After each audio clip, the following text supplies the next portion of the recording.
você mencionou a questão de montar chapas e tal.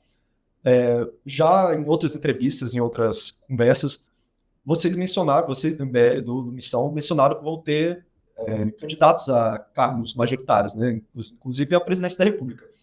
O nome do apresentador e do humorista Danilo Gentili foi citado como um possível candidato ao Planalto, né, pela Missão. Isso vai se concretizar de alguma maneira? Vai ter um candidato à presidência? E como que está essa articulação com o Gentili? O Danilo sempre foi um nome que a gente cogitou bem antes, inclusive, de termos o partido. Eu tenho conversas com o Danilo Gentili sobre ele ser candidato à presidência desde 2017. Né? Eu sempre achei ele uma liderança natural, sempre achei que o perfil dele se parece muito com o do Ronald Reagan, né? No sentido de alguém que é oriundo da mídia, que sabe fazer boas piadas, tem boas tiradas, e ele tem um espírito público verdadeiro, é um cara muito inteligente. Para além do trabalho dele de apresentador, que já é bom, de humorista também, ele é um cara que quando você conversa com ele, ele é inteligente, resoluto, leal. Entretanto, nos últimos meses, assim, a carreira dele, ele tá numa fase bem importante da carreira dele, e ele não tá podendo se dedicar a outras tarefas. Então eu não posso exigir ele no chicote para ele ser candidato. Então, muito provavelmente o Danilo não será nosso candidato, ainda que o convite esteja aberto para ele. Um cara que, novamente, eu admiro ele demais. E aí, estamos construindo outras alternativas. Com certeza haverá um candidato à presidência pelo Partido Missão, e haverá candidatos ao redor do Brasil concorrendo ao governo, Senado e cargos legislativos também. O senhor seria um possível candidato? É o que está pintando, né? Naturalmente, para preencher os requisitos para ser candidato na missão, são os requisitos legais, tem que ter mais de 35 anos, tem que possuir direitos políticos, isso já elimina, por exemplo, o Kim, que tem 29, ou o Arthur Duval, que não tem direitos políticos. Tem que ser leal ao projeto, tem que ter participado da construção do partido, tem que conhecer a fundo as nossas ideias e ter passado pelas nossas dores. E, assim, praticamente ninguém, tirando eu e Amanda Vettorazzo, cumprimos todos esses requisitos. E aí, nesse sentido, como a Amanda é vereadora em São Paulo, está muito dedicada ao projeto dela de vereança, está meio que pintando para mim. É um desafio, eu não costumo fugir dos desafios nossos, eu gosto de assumir riscos e entendo o meu papel, gosto de ficar na posição de articulador, mas se o grupo quiser que seja eu, assim será. E vocês pretendem lançar uma chapa pura, apenas do Missão, ou buscar algum outro partido para integrar? Nós somos um partido com vocação majoritária, no sentido de que, se nós estivermos encabeçando, nós aceitamos liderados, e é importante ter partidos liderados por nós, não, no caso nós, por exemplo, se pendurando como vice numa candidatura de outra figura.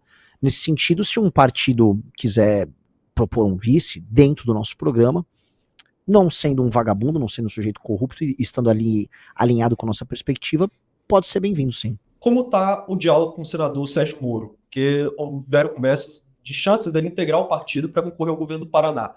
Essas conversas continuam acontecendo? Olha, foi uma pergunta boa, porque parte do princípio que rolaram as conversas, e eu, como bom político, agora tenho que virar dirigente. Eu nego qualquer conversa, tenho um apreço muito grande pelo senador e sempre ministro Sérgio Moro, e seria para nós do partido algo incrível contar com ele na nossa instituição, ainda mais disputar uma eleição para o governo do Paraná com chances reais de ganhar, e sendo ele uma pessoa que coaduna com muitos dos nossos valores. Então gostaria muito de conversar com ele. Acho que tão logo o partido esteja pronto, uma das primeiras pessoas que vão entrar em contato será com o Sérgio Moro. Como o senhor pretende conduzir uma missão para assegurar uma independência política, que acredito que seja um dos valores do partido recém-criado? E como que evitar que ele não se torne mais uma sigla do Centrão, por exemplo, que imagino que seja um medo? É o grande medo, e na verdade é o meu medo desde a fundação do MBL. Manter a independência institucional do grupo e fazer com que o grupo tenha ideias originais, e essas ideias elas se expressem na realidade política de forma original, ou seja, existe uma questão de conteúdo original e forma original, é a base, por exemplo, do meu trabalho. Né? Essa questão da independência e esse aspecto autoral, talvez pelo fato de eu ser um artista frustrado, isso são coisas muito importantes. Não só para mim, para os demais líderes do grupo. E a gente teve muitas, né, a gente se deparou com muitas tentações em ser majoritário através da adesão a outros grupos. O caso mais óbvio é o bolsonarismo, que obriga a tua adesão, né, ou ele dá porrada. E nós sempre resistimos a essa tentação, e nós vimos inclusive membros do Movimento Brasil Livre ao longo dos últimos anos nos traindo e nos abandonando justamente para se juntar ao bolsonarismo, porque o bolsonarismo tem um caminho mais fácil. Não é agora que a gente montou o partido que a gente vai mudar essa lógica, e ainda que a gente saiba que as vias institucionais permitidas por um partido político podem, vamos dizer, fomentar a chegada de políticos interesseiros ou gente do centrão que querem usar o partido como uma mera legenda para a reprodução de projetos locais. A gente entende esse perigo, o Estatuto do Partido busca proteger isso, e a ideia de termos um programa muito sólido, muito ativo e uma militância muito poderosa vai afastar esse tipo de gente. Algumas dessas pessoas com esse tipo de perfil já se aproximaram e já foram devidamente rechaçadas, mas esse cuidado tem que ser constante. Esse exercício, na verdade, de proteção do programa e de proteção da ideia é a base da existência de um partido. Ainda mais no Brasil. No Brasil existe como se fosse uma inércia, né? O que a inércia leva? A inércia te leva a ser centrão. Inclusive, até dá pra fazer uma reflexão muito louca, isso acontece com o partido político, acontece com o político e acontece inclusive com o ser humano na vida privada dele. Existe esse espírito centrônico no brasileiro, que seria o espírito do homem cordial, descrito pelo Sérgio Buarque de Holanda, que ele está presente em tudo. A chance de você virar simplesmente um sujeito com uma opinião volúvel, que baseia-se única e exclusivamente nos seus interesses, que quer se apropriar do público em nome daquilo que é privado para você e para o seu núcleo familiar mais próximo, a ideia de que a aparência vale mais do que a essência, isso é, vamos dizer, o modelo default, de fábrica do espírito brasileiro, e a gente tem que enfrentar isso. Eu gostaria então de abordar a questão das rupturas, porque o MBL já teve algumas rupturas tensas, nomes como o Fernando Holliday e o João Petega. Como que pretende unificar esse projeto agora no formato partidário? Vai haver alguma mudança na questão de divergência interna? O partido político ele tem um programa muito claro, ele tem linhas muito claras, e qualquer um que venha buscar uma linha que não seja a linha fundadora do partido, portanto, o partido foi fundado com uma perspectiva de Brasil, com uma visão de mundo, ligada ao Livro Amarelo, que é o programa, e que busque trazer para dentro estratégias malandras, esse cara não será bem-vindo.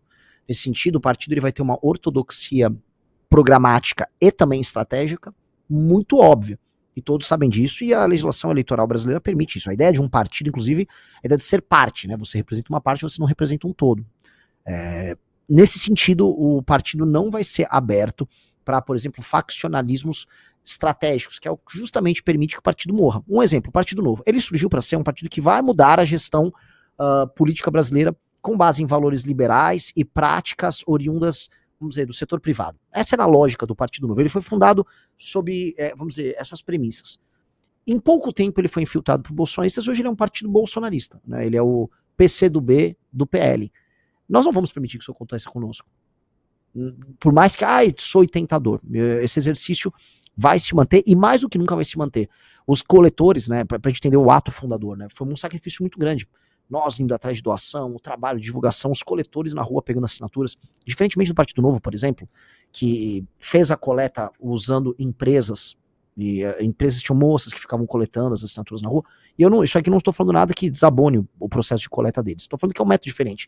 Diferente deles, o nosso método foi um método com militantes. E teve militante que tomou facada, teve militante que quase morreu, teve militante que ficou doente. As pessoas sofreram muito, foram mais de 2.000 pessoas que participaram desse processo ao longo de 1 ano e 5 meses. Nós não podemos desonrar isso, e mesmo eles não vão permitir que isso aconteça. Então, existe dentro do grupo uma espécie de um fechamento geral. Nós não vamos permitir que o partido se torne esse erro. Eu gostaria de abordar também a questão dos políticos que já estão exercendo seus mandatos. Houve alguma aproximação com, por exemplo, alguns partidos de centro, tipo republicanos, no Brasil, eles se interessaram em integrar a missão, vocês foram atrás? A gente não está indo atrás de ninguém hoje, muito pela lógica de que a gente precisa apresentar um projeto antes. Ir atrás, em geral, se eu te falar assim, se for conversar agora com um parlamentar, existe um período que, na política, especialmente no interior, eles chamam de período da galinhagem. Esse período da galinhagem começa agora em outubro. A galinhagem é basicamente assim, um político começa a ver que vai pintar a janela partidária para as mudanças no começo do ano que vem. Então, como terá a janela, ele vai começar a ouvir proposta, ele ouve proposta de um, e aí ele barganha com outro, e depois barganha com outro, e cada um vai se cacifando. Nesse sentido, eu conheço esse processo, a gente não vai entrar no meio disso. Primeiro porque qualquer conversa que eu venha a ter com um político agora, vai se dar nesses termos, do tipo, quanto você vai me dar de dinheiro, eu vou ser rabeira de chapa ou ponta de chapa? Que são essas discussões bem pragmáticas da política que não tem a ver muito com o espírito nosso. Nesse sentido, o que a gente quer? Nós queremos apresentar candidatura, nós queremos a presidencial, projeto para o Brasil, uma linha ao norte, e aí atrair as pessoas de boa vontade que queiram participar.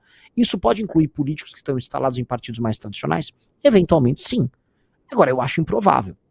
Eu acho muito improvável, porque mesmo, olha só uma coisa muito louca, mesmo os jovens idealistas que estão aí na direita, no Brasil, blá blá blá, esses caras estão todos interessados em quanto que eles vão ter de grana, quantas aparições na TV, na campanha eles vão ter.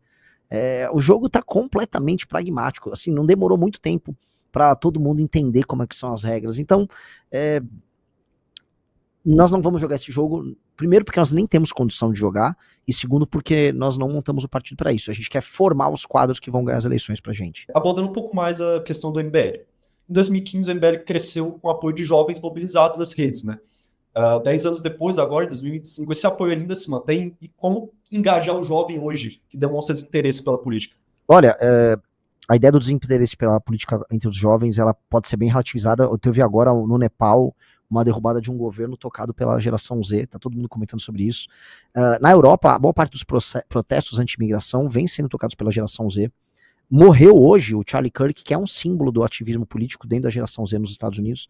Então eu acho que a geração Z, ela não vai tanto à rua, ou não ia tanto à rua, diferente da minha geração, que é a Millennial, que participou do 2013, do impeachment da Dilma Rousseff, mas ela agora vai exercitar o seu próprio protagonismo político. A gente está chegando na era em que a geração Z vai tomar decisões políticas e vai fazer política à sua maneira. Hoje ela faz política nas redes.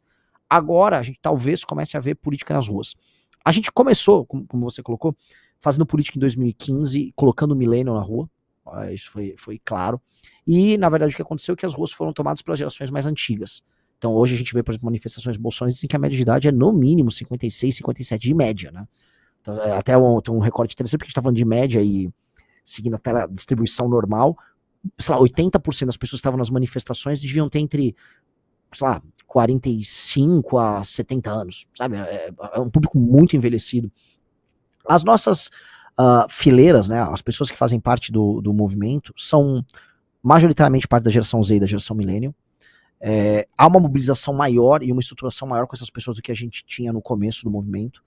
Então o cenário é muito bom. Inclusive as pesquisas para prefeito do Kim Kataguiri, quando ele era pré-candidato pela União Brasil em começo de 2024, elas mostravam que o Kim ele ficava em primeiro ou segundo entre os mais jovens, ficava disputando com o Boulos.